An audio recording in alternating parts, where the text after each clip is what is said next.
Hello కానమోకు కథావచనం మోహనవచనం పరిజ్ఞాన హితబాండం నిత్య చదువరి శ్రోతలకు ఆహ్వానం నమస్కారం.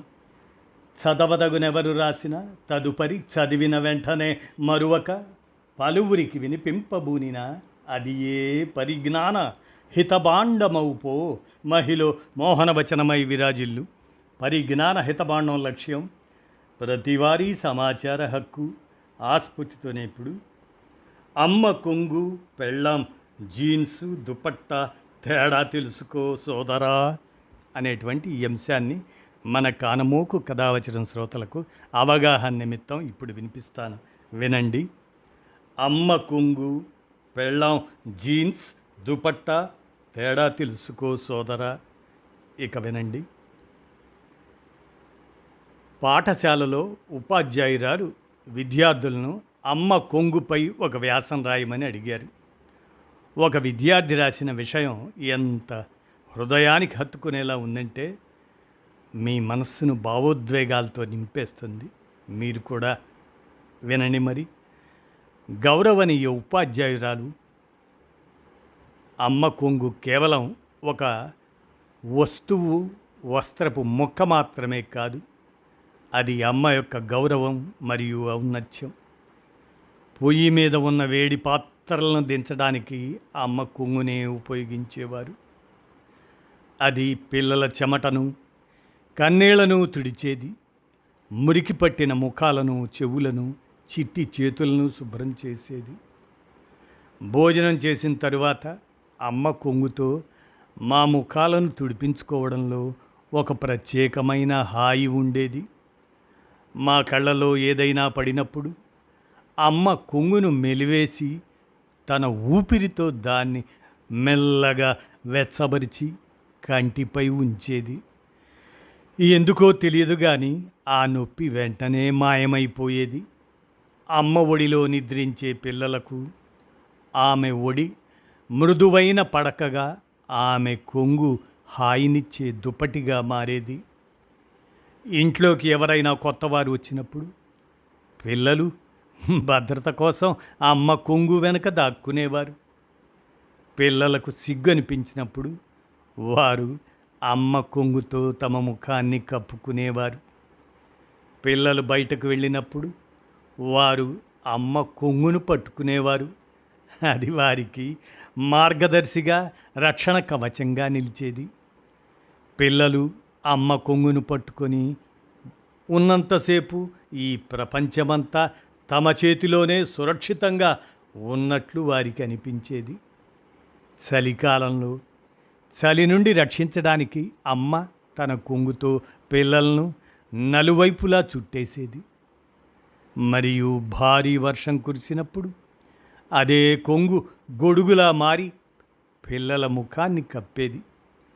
చేతులు తుడుచుకోవడానికి అమ్మ కొంగును తువ్వాలులా కూడా ఉపయోగించేవారు. చెట్ల కింద రాలిన పూలను, పండ్లను సేకరించి అందులోనే మోసుకొచ్చేది మన ఇంటికి అమ్మ. కొన్నిసార్లు ధాన్యాన్ని, నైవేద్యాన్ని లేదా ప్రసాదాన్ని అందులోనే సేకరించి తీసుకొచ్చేది అమ్మ కొంగు.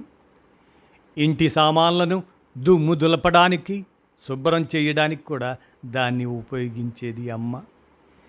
ఏదైనా వస్తువు పోయినప్పుడు అది త్వరలోనే దొరుకుతుందని నమ్మి అమ్మ తన కొంగుకు ఒక ముడి వేసేది. వింతగా అనిపించినా అది సాధారణంగా ఆ పోయిన వస్తువు దొరికిపోయేది. కొంగు ముడి మహత్యంతో అమ్మ కొంగులోని ఆ ముడి ఒక కదిలే బ్యాంకు లేదా లాకర్ లాంటిది. పిల్లల అదృష్టం బాగుంటే అందులో దాగి ఉన్న కొన్ని నాణేలు మాయాజాలంలా బయటపడేవి కూడా. అమ్మ చీర కొంగు కేవలం ఒక వస్త్రం మాత్రమే కాదు, అది ఒక అద్భుతమైన అనుభూతి, ఒక భావోద్వేగం, ఒక ఆశ్రయం మరియు ప్రేమతో నిండిన ఒక ప్రపంచం. నేటి తరం ఆ కొంగులోని వెచ్చదనాన్ని, దాని లోతైన అర్థాన్ని బహుశా ఎప్పటికీ పూర్తిగా అర్థం చేసుకోలేకపోవచ్చు. మరి ఈ రోజుల్లో ఆ కుంగు గొప్పతనాన్ని, ఆ ప్రేమను, వెచ్చదనాన్ని, త్యాగాన్ని మరియు బాల్యపు లెక్కలేనన్ని మధుర స్మృతులను తనలో మోసుకున్న ప్రతి అమ్మ చీర కుంగుకు మనం జేజేలు పలకాలి. అదే మరి పెళ్ళాం జీన్స్ దుపట్టా తేడా తెలుసుకోవా మరి సోదరా? పెళ్ళయ్యాక భార్య ఆమె జీన్స్ కానీ దుపట్టా కానీ మరి ఆ భార్య పెళ్ళాం సర్వే ప్రకారం 90% మంది భార్యలు సాధించేది ఒకటి సిఐడి డిగ్రీ. అది ఎలా అంటే మొగుడి ఫోన్ పాస్వర్డ్, షర్ట్ మీద లిప్స్టిక్, వాట్సప్ డిలీటెడ్ మెసేజెస్ ఒక్క క్లూతో కేసు సాల్వ్ చేస్తుంది ఆమె దుపట్టా జీన్స్ ప్రభావంతో. ఇక మల్టీ టాస్కింగ్ సిఈఓ ఆవిడ, అదే పెళ్ళాం. ఒక చేత్తో వంట, ఇంకో చేత్తో పిల్లల హోంవర్క్, నోటితో అత్తగారికి సమాధానం, మైండ్తో మొగుడు ఎక్కడున్నాడో ట్రాక్ చేయటం. ఇక మెమరీ చిప్ ఆవిడే. 5 ఏళ్ల క్రితం పెళ్లి రోజు ఏ చీర కట్టుకోలేదో, 3 ఏళ్ల క్రితం ఫ్రెండ్ పెళ్లిలో ఏం తినలేదో అన్నీ గుర్తుపెట్టుకోవడం ఆవిడకే సాధ్యం. మైండ్ రీడింగ్ మొగుడు ఏం లేదు అంటే దాని వెనక ఉన్న 10 రీజన్స్ కనిపెట్టేయడం ఆవిడకే చెల్లు.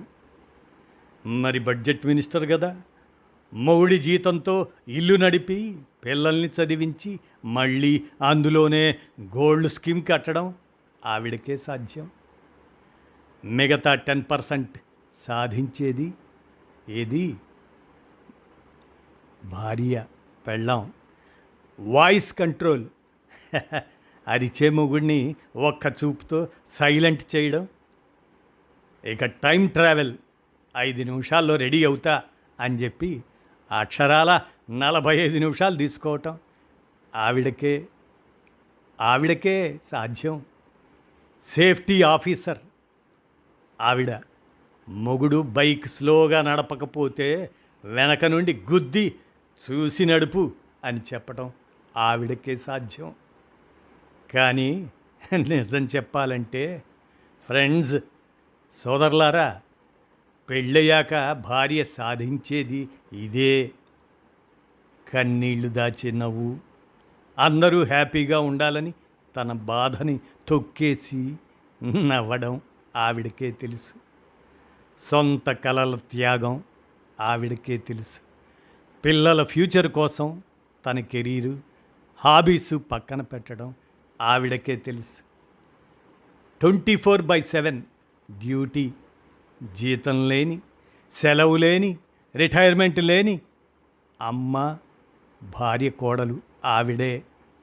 అదే ఉద్యోగం, అమ్మ చేసిన ఉద్యోగమే నేడు కోడలుగా మన ఇంటిలో. ఇంటిని గుడి చెయ్యటం, 4 గోడల మధ్య ప్రేమ, లక్ష్మీ కళ తీసుకురావటం ఆవిడకే సాధ్యం. పైకి కామెడీగా అరుస్తుంది, అదిలిస్తుంది అనిపించిన ఆ అరుపులో కేరు ఉంది, ఆ అదిలింపులో ప్రేమ ఉంది. తను లేకపోతే ఇల్లు కాదు, ఒక హోటల్ అవుతుంది. మొగుడు సైలెంట్ హీరో అయితే భార్య ఆ ఇంటికి కనిపించని దేవత. అత్త ఒక ఇంటి కోడలే. మరి కోడలికి అత్త మైక్రోస్కోప్, అలాగనే భూతద్దం లాంటిది. ఏది ఏమైనా అమ్మ కొంగు, పెళ్ళాం జీన్స్, అదే దుపట్టా పెళ్ళాం దుపట్టా, ఏమైనా కొంచెం తేడా అది గమనించు సోదరా అని ఈ అంశాన్ని మన కానమూకు కథ వచ్చిన శ్రోతలకు మీ కానమూకు స్వరంలో వినిపించాను. విన్నారుగా. అవగాహన నిమిత్తమే. ధన్యవాదాలు.